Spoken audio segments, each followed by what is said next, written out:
good morning students. Now we want to learn PPKN. So open your book page 19. Ya. Our topic today about penerapan sila persatuan Indonesia. Ya. Kemarin kita sudah bahas tentang penerapan sila pertama dan sila kedua. Ya. Pada hari ini kita akan membahas tentang penerapan sila persatuan Indonesia atau dengan Pancasila sila ketiga ya. Nah, jadi sila ketiga Pancasila mengandung nilai persatuan dan kesatuan, kerjasama dalam perbedaan, dan cinta tanah air. Nah, maka dari itu nilai-nilai tersebut perlu kita terapkan dalam kehidupan kita sehari-hari.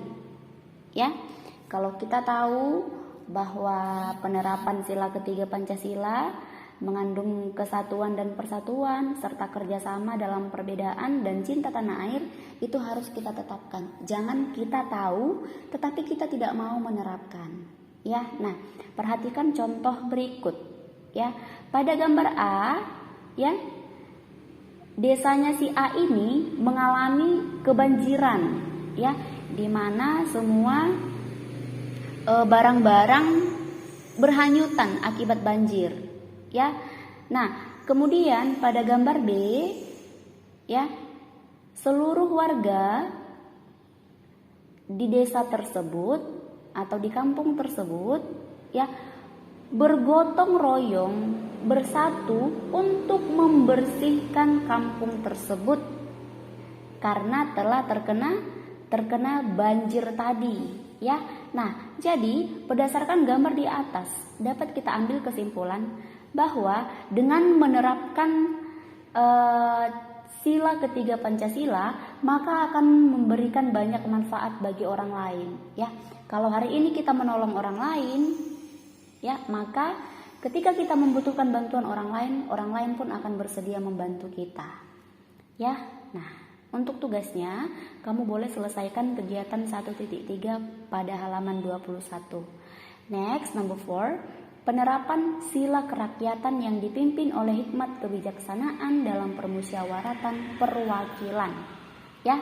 Nah, sila keempat Pancasila mengandung nilai kekeluargaan dan mengutamakan musyawarah untuk menyelesaikan suatu masalah. Ya. Nah, contohnya, coba kamu perhatikan gambar A. Contoh, di sini ada 6 orang peserta didik atau siswa-siswi, ya. Mereka sedang berdiskusi, mereka sedang bermusyawarah, ya, untuk menyelesaikan suatu tugas kelompok. Tetapi seperti yang kita lihat, mereka akur, ya, mereka tidak bertengkar, ya. Nah, kemudian pada gambar B, ya, dalam keluarganya si B ini mereka sedang berdiskusi untuk menentukan suatu tempat tujuan, ya, untuk mereka berlibur. Ya, ayahnya bilang kita ke pantai, si perempuannya atau si Mitanya bilang mereka pergi ke mall, adiknya berkata mereka pergi camping. Ya, nah mereka memiliki 3 pendapat yang berbeda.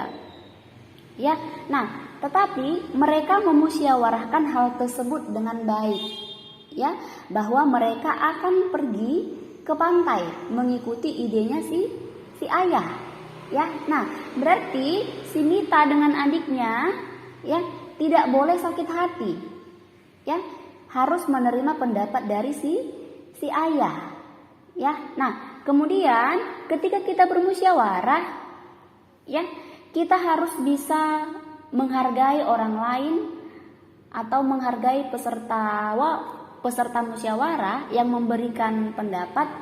Ya, kita tidak boleh sombong atau merasa bahwa pendapat kita lah yang harus diterima dan pendapat kita lah yang layak untuk diterima. Tidak boleh seperti itu, ya.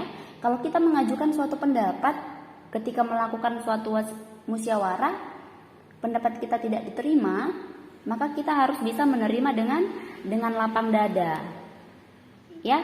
Nah, karena tujuan musyawarah yaitu menyelesaikan suatu masalah dengan baik, ya. Nah, next. Ya, kegiatan yang dilakukan pada gambar A dan B adalah salah satu contoh musyawarah untuk menyelesaikan suatu masalah. Ya, nah jadi untuk tugasnya kamu dapat menyelesaikan kegiatan 1.4 pada halaman 23. Ya, and the last number 5, penerapan sila keadilan sosial bagi seluruh rakyat Indonesia. Ya, nah seperti yang kita ketahui bahwa setiap sila mengandung nilai luhur yang perlu diterapkan dalam kehidupan sehari-hari. Begitu juga dengan sila kelima Pancasila.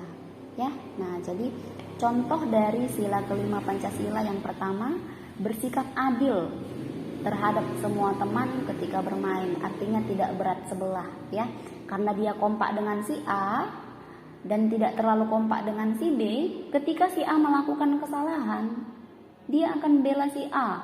Karena apa? Karena si A ini temannya. Tidak boleh seperti itu. Ya, tetapi harus adil. Mana yang salah, katakan salah. Walaupun teman dekatnya si A, ya tetap harus kita katakan dia salah. Ya. Nah, kemudian yang B, memberikan bantuan jika ada teman yang kesusahan.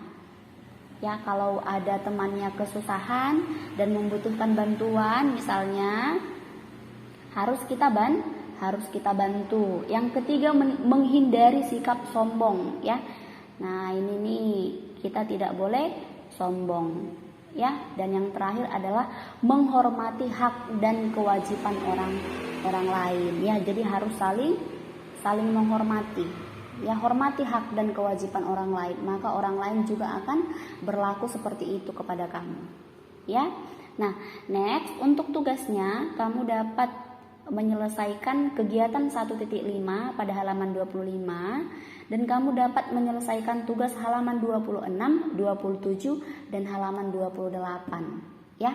Yang halaman 26 itu 1 sampai 5, ya. Dia terdapat 3 halaman karena banyak sekali teksnya di dalam soal tersebut, ya. Nah, jadi harapan Miss, ya, semoga kita dapat memahami materi ini dengan baik, ya, dan juga dapat kita terapkan dalam kehidupan kita sehari-hari, ya. I think enough. See you next time. Bye bye and God bless you.